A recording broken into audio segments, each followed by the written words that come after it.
Multi point mister Gill. क्यों? क्योंकि ये मल्टी पॉइंट रेड करने के माहिर हैं। 2-2, 3-3 पॉइंट लगातार ये प्रो कबड्डी में लाया करते थे। दोबारा से अर्जुन देशवाल रेड में हैं। जोर से मुझे आवाज आनी चाहिए, इस बार प्रो कबड्डी में अर्जुन देशवाल किस टीम के कैप्टन थे? जोर से। तमिल तलाईवास के कैप्टन थे अर्जुन देशवाल।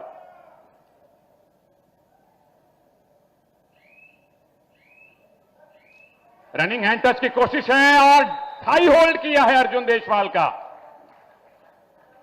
और किया किसने है भाई? दुनिया के सबसे बेहतरीन डिफेंडर्स में से एक सुनील कुमार ने। तो सुनील के लिए जोरदार तालियां हो जाएं।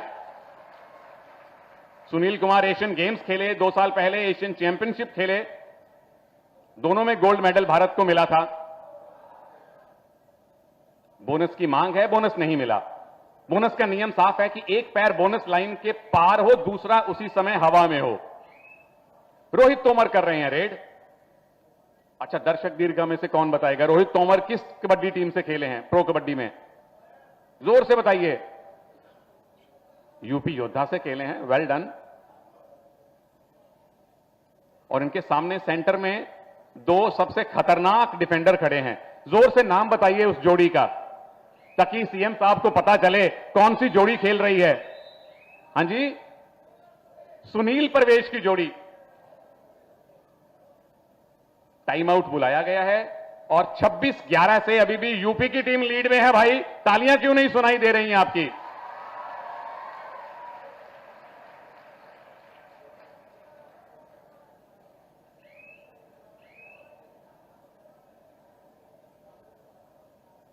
तो ये बड़ी खुशकिस्मती है, सौभाग्य है गोरखपुर के जितने भी कबड्डी फैंस हैं कि भारत की कबड्डी के सबसे बड़े सितारे योगी जी आज गोरखपुर में पधारे हैं। इन्हीं 2 टीम्स में से आप चाहें तो भारत की टीम बना सकते हैं। ऐसे ऐसे बेहतरीन प्लेयर आज ये फाइनल खेल रहे हैं। गुमान सिंह उनमें से एक हैं। अच्छा, गुमान सिंह इस बार खेले थे यूपी योद्धाज में। उससे पहले किस किस टीम से खेले हैं? जोर से सुनाई दे मुझे। कौन सी? पटना पायरेट से खेले हैं और यू मुंबा से खेले हैं। रनिंग हैंड टच किया है गुमान ने। भाई तालियां हो जाएं गुमान के लिए। बाहर भेजा है रोहित तोमर को। शिवम चौधरी कर रहे हैं रेड। और शिवम भी इस बार आपकी यूपी योद्धास के लिए खेले थे, काफी बेहतरीन खेले थे। और शिवम जिस इलाके से आते हैं ये भी यूपी के रहने वाले हैं। क्या बात है, डबल थाई होल्ड देखिए जरा। लाजवाब डिफेंस पूर्व उत्तर रेलवे की तरफ से देखने को मिल रहा है।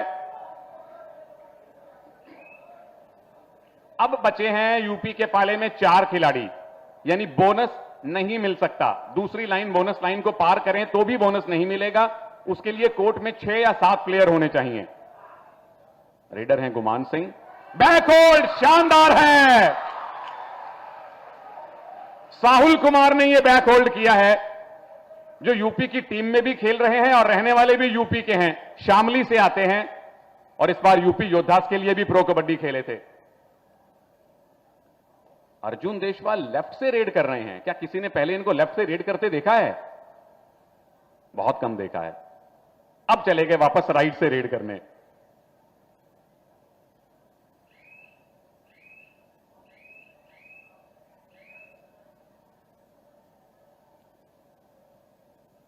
ज्यादा से ज्यादा 30 सेकंड मिलते हैं एक रेड में।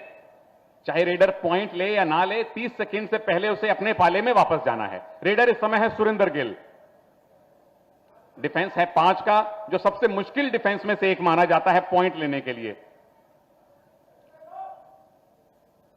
यह भी एम्प्टी रेड है, कोई पॉइंट नहीं मिलेगा। 27-13 से अभी भी यूपी की टीम लीड में है। डीएसपी साहब दोबारा रेड करने आए हैं जी। थोड़ा उत्साह बढ़ाइए अर्जुन देशवाल का।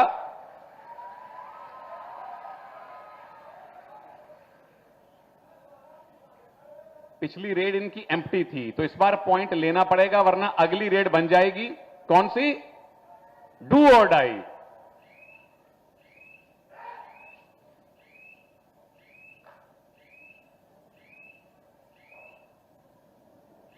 तो लगातार 2 एम्प्टी रेड यूपी की हो चुकी हैं और पिछली रेड पूर्वोत्तर रेलवे की भी एम्प्टी थी। यानी कोई पॉइंट नहीं मिला था, तो इस बार आपको भी पॉइंट लेने की कोशिश करनी पड़ेगी। रेड कर रहे हैं अमित नागर, इन्हें भी आप प्रो कबड्डी में देख चुके हैं। क्या बात है, बेहतरीन ब्लॉक देखा हमने।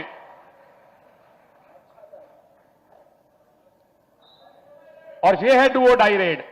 किसी भी टीम को लगातार 2 रेड में जब पॉइंट नहीं मिलते तो तीसरी में पॉइंट लेना अनिवार्य है, जिसे डू और डाई रेड कहा जाता है। रोहित तोमर रेड कर रहे हैं और आपको टच पॉइंट ही लाना पड़ेगा, क्योंकि बोनस की सिचुएशन नहीं है।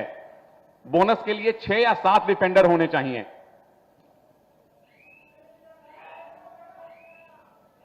और double tie hold right corner से आया है जी, तालियां बजनी चाहिए इन डिफेंडर के लिए। आशीष नागर ने दोनों थाइस पे अटैक किया।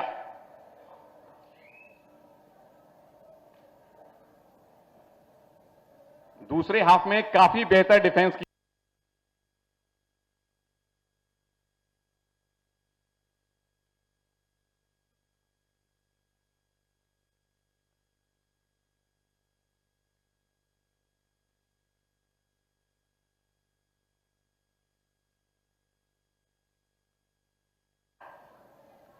लीड अभी भी डबल डिजिट की है यूपी के पास।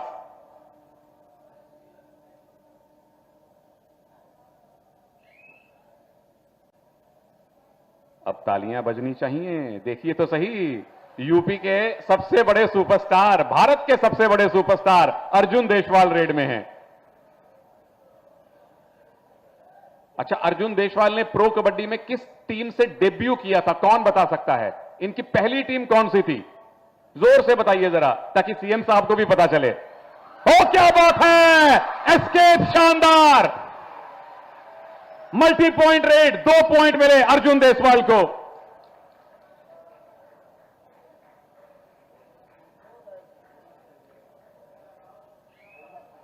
तीस 14 से इस समय उत्तर प्रदेश लीड में है।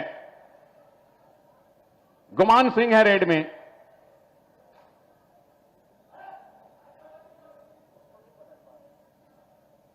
बोनस की ट्राई की, बोनस मिल गया, थम्स अप का इशारा किया रेफरी ने। बोनस लाइन जो कोर्ट के दोनों तरफ दूसरी लाइन दिख रही है, जो डीप में है, वो बोनस लाइन है। उसे एक पैर से पार किया जाए, दूसरा पैर हवा में हो और डिफेंडर हो 6 या 7 तो बोनस मिलता है, जो गुमान ने ले लिया। रोहित तोमर कर रहे हैं रेड। एस्केप रूट मिल गया जी आपको, बहुत बढ़िया।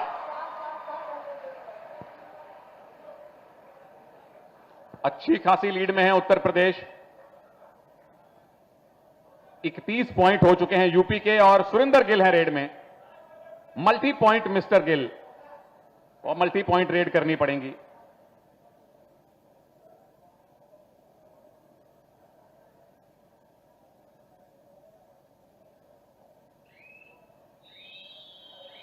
टाइम आउट बुलाया है उत्तर प्रदेश ने, कोच अर्जुन सिंह जी ने। जब प्रो कबड्डी में पहली बार यूपी की टीम अस्तित्व में आई थी सीएम साहब, तो ये अर्जुन सिंह जी उसी टीम के कोच थे और भारत की जूनियर टीम के भी कोच रह चुके हैं।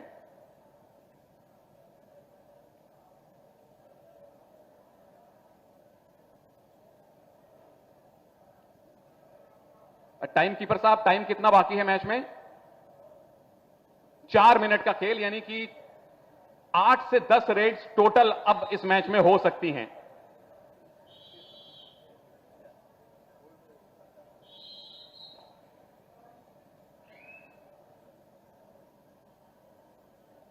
पूर्वोत्तर के साइड में अब 3 डिफेंडर हैं। इसे कौन सी सिचुएशन कहा जा सकता है? जोर से बताइए। Super tackle situation. जब 3 या कम डिफेंडर बचे, वहां रेडर आउट हो तो डिफेंस करने वाली टीम को 1 नहीं 2 पॉइंट मिलते हैं। इसीलिए रेडर रोहित तोमर ज्यादा डीप नहीं गए, एम्प्टी रेड करके वापस लौट रहे हैं। जबकि अब रेड में पॉइंट लेने पड़ेंगे पूर्वोत्तर रेलवेज को। गुमान सिंह है रेड में। गुमान सिंह इस बार प्रो कबड्डी कौन सी टीम में खेले थे? जोर से आवाज आए, जोर से। गुमान सिंह कौन सी टीम से प्रो कबड्डी खेले हैं? यूपी योद्धाज, सही जवाब जिसने भी दिया। Arjun Deshwal super tackle situation में इस बार अगर पॉइंट नहीं मिला यूपी को तो अगली रेड इनकी भी डू और डाई होगी। पर लेफ्ट कॉर्नर में है परवेश भैंसवाल, भारत की कबड्डी के सबसे बेहतरीन लेफ्ट कवर्स में से एक।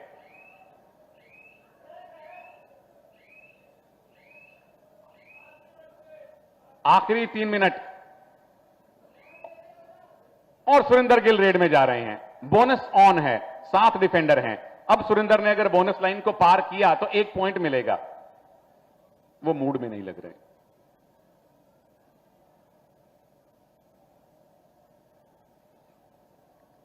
इसे कहा जाता है जी किलिंग द क्लॉक। समय काट रहे हैं सुरेंद्र गिल कि पूरे 30 सेकेंड हो तो वापस जाएंगे। और यह है डू और डाई रेड। अब रोहित तोमर जो रेडर हैं उन्हें पॉइंट लेना पड़ेगा, वरना पूर्वोत्तर रेलवेज को 1 नहीं 2 पॉइंट मिलेंगे, क्योंकि सुपर टैकल सिचुएशन है। 3 डिफेंडर या कम हो, वहां रेडर आउट हो तो 2 पॉइंट मिलते हैं।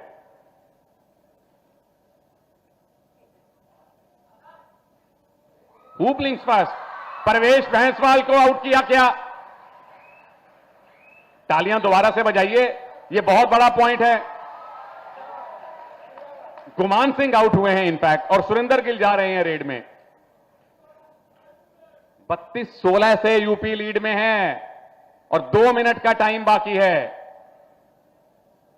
अब यहां तो पूर्वोत्तर रेलवे सोचेगी कि ऑल आउट बचाया जाए ताकि ज्यादा पॉइंट ना मिले। बोनस मिल गया, थम्स अप का इशारा हो गया।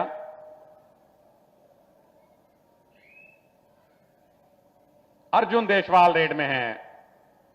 तो आप इतने खामोश क्यों हैं सारे? आपके यूपी के सबसे बड़े कबड्डी के स्टार रेड में हैं भाई। अर्जुन देशवाल, और इनसे पहले राहुल चौधरी, उनसे पहले संजीव बालियान। ये वो खिलाड़ी हैं, नितिन तोमर, जो उत्तर प्रदेश में कबड्डी खेले, उत्तर प्रदेश में पैदा हुए और भारत का प्रतिनिधित्व किया इन तमाम खिलाड़ियों ने। तो यूपी से जितने प्लेयर कबड्डी खेले हैं, जोरदार तालियां होनी चाहिए। यूपी योद्धास के लिए जोरदार तालियां होनी चाहिए। और यूपी योद्धास के सबसे बड़े स्टार में से एक इस समय रेड कर रहे हैं सुरेंद्र गिल। इनके लिए तालियां क्यों नहीं बजाएंगे आप?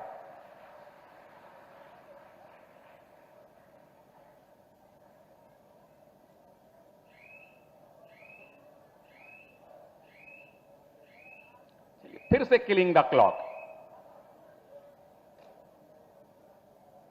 एक तरफ सुरेंद्र गिल हैं डिफेंस में, एक तरफ परवेश भैंसवाल हैं डिफेंस में, और रेड में है अर्जुन देशवाल।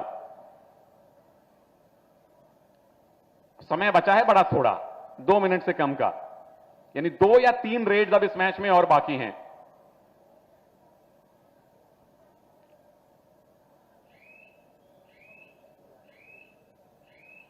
अब चूंकि लीड इतनी ज्यादा है, 32-17 से उत्तर प्रदेश आगे हैं। आखिरी रेड मैच की, तो तालियां बाप की आसमान को गुंजायमान कर दें। उत्तर प्रदेश की टीम ने इस फाइनल को जीता है बड़े अंतर से, 32-17 से। ब्रह्मलीन परम पूज्य महंत वैद्यनाथ जी महाराज अखिल भारतीय आमंत्रण प्राइज मनी पुरुष कबड्डी प्रतियोगिता का 7वां एडिशन, 7वां संस्करण उत्तर प्रदेश ने जीता है। आपकी तालियां बंद नहीं होनी चाहिए, उत्तर प्रदेश के लिए भी और पूर्वोत्तर रेलवे के लिए भी, जिन्होंने बेहतरीन खेल दिखाया है। सुनील और प्रवेश की जोड़ी को हमने गोरखपुर में खेलते देखा है पूर्वोत्तर रेलवेज में। गुमान सिंह को हमने देखा है, सुरेंद्र गिल को देखा है, साहुल कुमार को देखा है, अर्जुन देशवाल को देखा है। ऐसी स्टार स्टडीड लाइनअप, इतने बड़े सितारे शायद पहली बार गोरखपुर की पुण्य भूमि पर आए हैं कबड्डी खेलने के लिए। और मुबारक दोनों कोचिस को भी, अर्जुन सिंह साहब और अरविंद कुमार पांडे जी।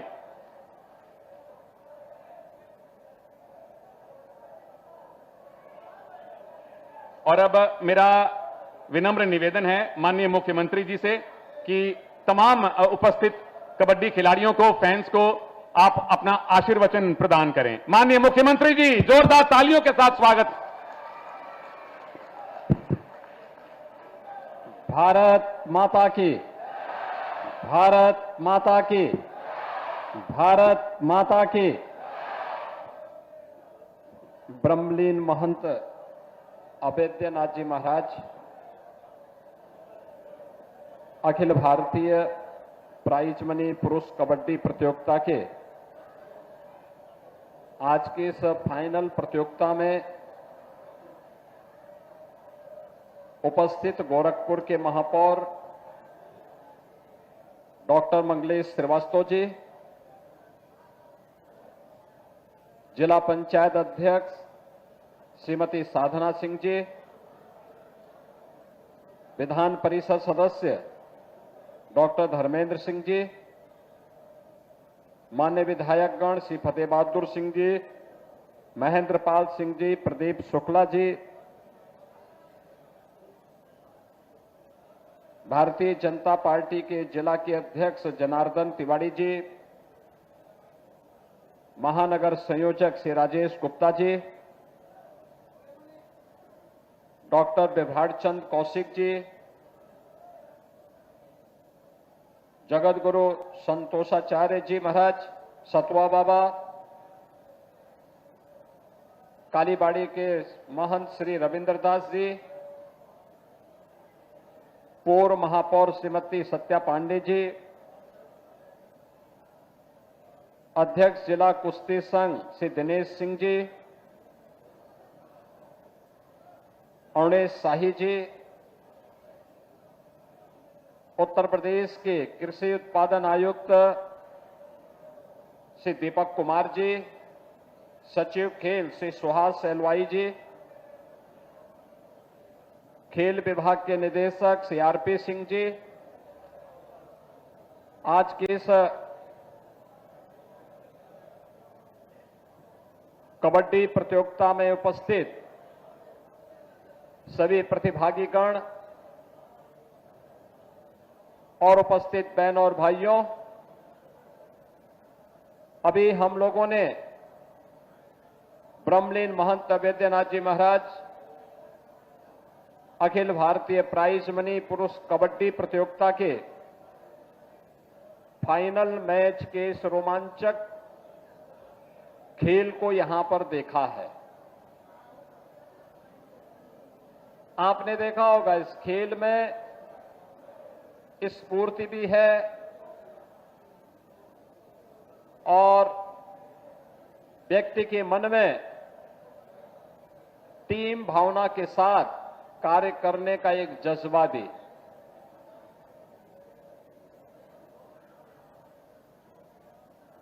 खेल और खेल संस्कृति कैसे हमें एक टीम वर्क के रूप में कार्य करने की प्रेरणा देता है, वह प्रत्येक खेल हम सबको उन भावनाओं के साथ जोड़ता है। भारत के अंदर प्राचीन काल से ही खेल और खेलकूद की प्रतियोगिताओं के प्रति व्यापक जागरूकता रही है। हर व्यक्ति के मन में प्राचीन काल से ही यह भाव रहा है और भारतीय मनीषा तो इस बात को मानती रही है कि शरीर माध्यम खलु धर्म साधनम, यानी धर्म के जितने भी साधन हैं उन सब की पूर्ति एक स्वस्थ शरीर से ही संभव है और स्वस्थ शरीर, एक निरोगी काया तभी प्राप्त हो सकती है जब व्यक्ति शारीरिक फिटनेस पर ध्यान दे। आपने पिछले 11 वर्षों के अंदर बदलते हुए भारत को देखा है। खेल और खेल संस्कृति के प्रति आम भारतीय के मन में प्रधानमंत्री मोदी जी की प्रेरणा से जो भाव पैदा हुए हैं, आज उसे मूर्त रूप लेते हुए देखा है। आज इसके कारण भारत की प्रतिभाएं ओलंपिक में, एशियन गेम्स में, कॉमनवेल्थ में, वर्ल्ड चैंपियनशिप में अच्छा प्राइज ले रही है। और खेल कूद की प्रतियोगिताओं के प्रति हर एक स्तर पर एक नई जागरूकता पैदा हुई है। आज सांसद खेलकूद प्रतियोगिताओं के साथ साथ विधायक खेलकूद प्रतियोगिताओं के आयोजन हो रहे हैं। खेलो इंडिया खेलों के माध्यम से हर एक स्तर पर केंद्र स्थापित हो रहे हैं। उत्तर प्रदेश के अंदर पहले से 3 स्पोर्ट्स कॉलेज हैं। हमारी सरकार ने तय किया है हर कमिश्नरी मुख्यालय पे एक स्पोर्ट्स कॉलेज होना चाहिए और आज उस कार्यक्रम को लेकर के तेजी के साथ हम कार्य कर रहे हैं। हर जिला मुख्यालय पर एक स्टेडियम होना चाहिए।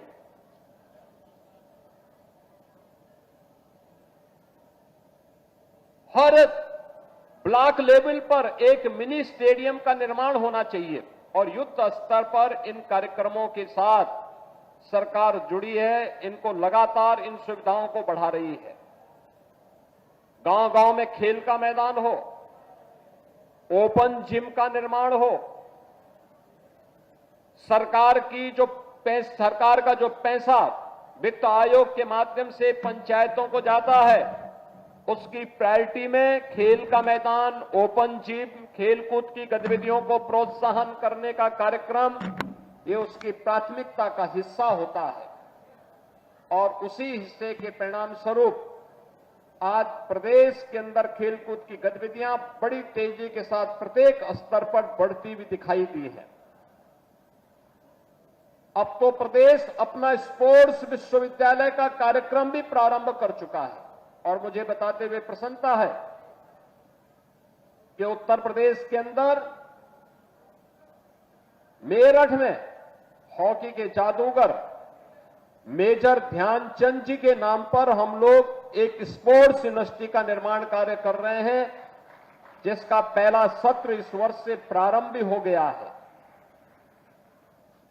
इसमें जो भी निर्माण कार्य हो रहे हैं, स्टेडियम, इंडोर स्टेडियम, वहां विश्वविद्यालय के भवन का निर्माण, विश्वविद्यालय की अन्य बुनियादी सुविधाएं, इनमें जो स्टैंडर्ड रखा गया है ओलंपिक और एशियन गेम्स के, कॉमनवेल्थ गेम्स का जो स्टैंडर्ड होता है, उसको ध्यान में रख करके उसके अनुरूप सुविधाएं वहां विकसित की जा रही हैं। और आज आपने देखा होगा कि 2030 का कॉमनवेल्थ गेम्स भी भारत के अंदर, अहमदाबाद के अंदर आयोजित होने जा रहा है। यह इसकी तैयारी करने के लिए एक अवसर इस प्रकार की प्रतियोगिताएं हमें देती है। मुझे बताते हुए प्रसन्नता है कि पिछले लगातार 7 वर्ष से इस प्रतियोगिता का आयोजन यहां पर होता है और बड़ी संख्या में यहां पर एक टीमें भाग ले रही हैं और इस बार मुझे प्रसन्नता है कि 12 टीमों के 168 खिलाड़ियों ने और 24 कोच और टीम के मैनेजर ने इस पूरी प्रतियोगिता में प्रतिभाग किया है, जिसमें राजस्थान, हरियाणा, कर्नाटक, आंध्र प्रदेश, गुजरात, विदर्भ, छत्तीसगढ़, मध्य प्रदेश, पूर्वोत्तर रेलवे, भारतीय सेना, जेडी एकेडमी और उत्तर प्रदेश की टीमें शामिल हैं। अभी आपने शानदार फाइनल का मैच पूर्वोत्तर रेलवे गोरखपुर और उत्तर प्रदेश की टीम में देखा है। उत्तर प्रदेश की टीम विजयी रही, पूर्वोत्तर रेलवे उप विजेता रही। मैं सबसे पहले दोनों टीमों को बधाई देता हूं और उन्नत प्रदर्शन करने वाले खिलाड़ियों का अभिनंदन करता हूं। उत्तर प्रदेश की टीम विजयी क्यों हो पाई? क्योंकि उत्तर प्रदेश में हम लोगों ने गारंटी दे दी है, जो भी खिलाड़ी ओलंपिक में, कॉमनवेल्थ या एशियन गेम्स में या वर्ल्ड चैंपियनशिप में देश के लिए मेडल लेकर के आएगा, हम लोग उसको सीधे सरकारी नौकरी उपलब्ध करवाएंगे। हमने डिप्टी एसपी के पद भी दिए हैं, हमने तहसीलदार के पद भी दिए हैं और अन्य महत्वपूर्ण स्थान हम लोगों ने अलग अलग विभागों में देश के अच्छे खिलाड़ियों को दिए हैं। और अभी हाल ही में आपने देखा होगा, हमारी सरकार ने यह भी निर्णय लिया है कि कोई खिलाड़ी किसी प्रतियोगिता में जाता है तो उस दौरान वह सर्विस का पार्ट माना जाएगा। उसकी छुट्टी नहीं, उसकी सर्विस का पार्ट हो गया, यानी वह अपनी सरकारी ड्यूटी का निर्वहन कर रहा है जब वो देश के लिए खेल रहा है। दूसरा, हम लोगों ने यह भी निर्णय लिया है कि सरकारी नौकरी जो खिलाड़ी प्राप्त करता है, अक्सर विभाग उसको प्रैक्टिस करने के लिए अवसर नहीं देते थे। हमने कहा नहीं, इस खिलाड़ी को पूरी प्रैक्टिस करने का अवसर मिलना चाहिए। और मुझे बताते हुए प्रसन्नता है कि अब तक हम 500 से अधिक खिलाड़ियों को उत्तर प्रदेश सरकार के विभिन्न पदों पर, उसमें से ज्यादातर को पुलिस में, उनको सरकारी नौकरी में समायोजित कर चुके हैं और उन्हें वहां पर हम लोगों ने विभिन्न प्रकार की व्यवस्थाओं के साथ जोड़ा है। खिलाड़ियों के लिए अच्छे प्रोत्साहन के कार्यक्रम भी प्रदेश के अंदर आज चल रहे हैं। यानी ओलंपिक में एकल गेम हो या टीम गेम, कॉमनवेल्थ एशियाड हो, एशियन गेम हो या फिर वर्ल्ड चैंपियनशिप के इस प्रत्येक गेम में खिलाड़ी, टीम, उनके प्रतिभाग करने, उनके मेडल पर भी पुरस्कार की राशि अलग अलग घोषित की गई है। ये सभी आयोजन खेलकूद की गतिविधियों के प्रति सामान्य नागरिक को जागरूक करने की दिशा में सरकार के द्वारा किए जाने वाले प्रयास का हिस्सा है। और आज उसी का परिणाम है जब ये प्रतियोगिताएं आगे बढ़ेंगी। और मुझे बताते हुए प्रसन्नता है, आपने क्रिकेट लीग के बारे में तो सुना होगा, अब तो कबड्डी लीग भी हो रहे हैं और इतने लोकप्रिय हो रहे हैं, बहुत लोकप्रिय। इसमें देखा गया कि इतना लोकप्रिय खेलों में से लोगों ने कबड्डी को माना है और वो सचमुच एक अभिनंदनीय प्रयास है। पूरी टीम खेलती है, खेलकूद के कार्यक्रम के साथ जुड़ती है, क्योंकि कबड्डी अपने आप में एक ऐसा खेल है जिसमें हर खिलाड़ी के प्रति आप देखते होंगे कि उनकी हर रेड, हर टैकल और हर बोनस पॉइंट केवल एक खेल नहीं होता है, बल्कि नए भारत की ऊर्जा का वह प्रतीक होता है। यानी हमारी ऊर्जा का, उस खिलाड़ी की ऊर्जा का मतलब देश की जिस टीम का प्रतिनिधित्व कर रहा होता है, उस टीम का, उसकी ऊर्जा का प्रतीक होता है। हर खेल हमारे युवाओं की स्फूर्ति, उनके अटेंशन को और उसके त्वरित निर्णय लेने की क्षमता और उसके आत्मविश्वास को भी विकसित करती है। खेल सिखाता है कि सफलता सामूहिक प्रयास से मिलती है। खिलाड़ियों में सहयोग, अनुशासन और जिम्मेदारी का भाव स्वाभाविक रूप से विकसित होता है। और इसी के लिए आदरणीय प्रधानमंत्री जी ने देश के हर नौजवान से अपेक्षा की वह किसी न किसी खेल के साथ जुड़े, किसी न किसी खेल के साथ जुड़े, क्योंकि खेलोगे तो खिलोगे, अपने लिए भी, समाज के लिए भी और देश के लिए भी। मैं एक बार फिर से अभी इस प्रतिष्ठित प्रतियोगिता में फाइनल मैच जीतने वाली टीम को बधाई देता हूं। उप विजेता टीम को भी मैं हृदय से उनका अभिनंदन करता हूं। खेल का अच्छा प्रदर्शन उन्होंने किया, लेकिन और अच्छे प्रयास के साथ हम आगे बढ़ेंगे तो बेहतर परिणाम आएंगे। आप सभी को मैं एक बार फिर से बधाई देते हुए पूज्य महंत वैद्यनाथ जी महाराज की स्मृति को नमन करते हुए आप सभी के प्रति अपनी शुभकामनाएं देता हूं। धन्यवाद। जय हिंद। बहुत बहुत धन्यवाद मुख्य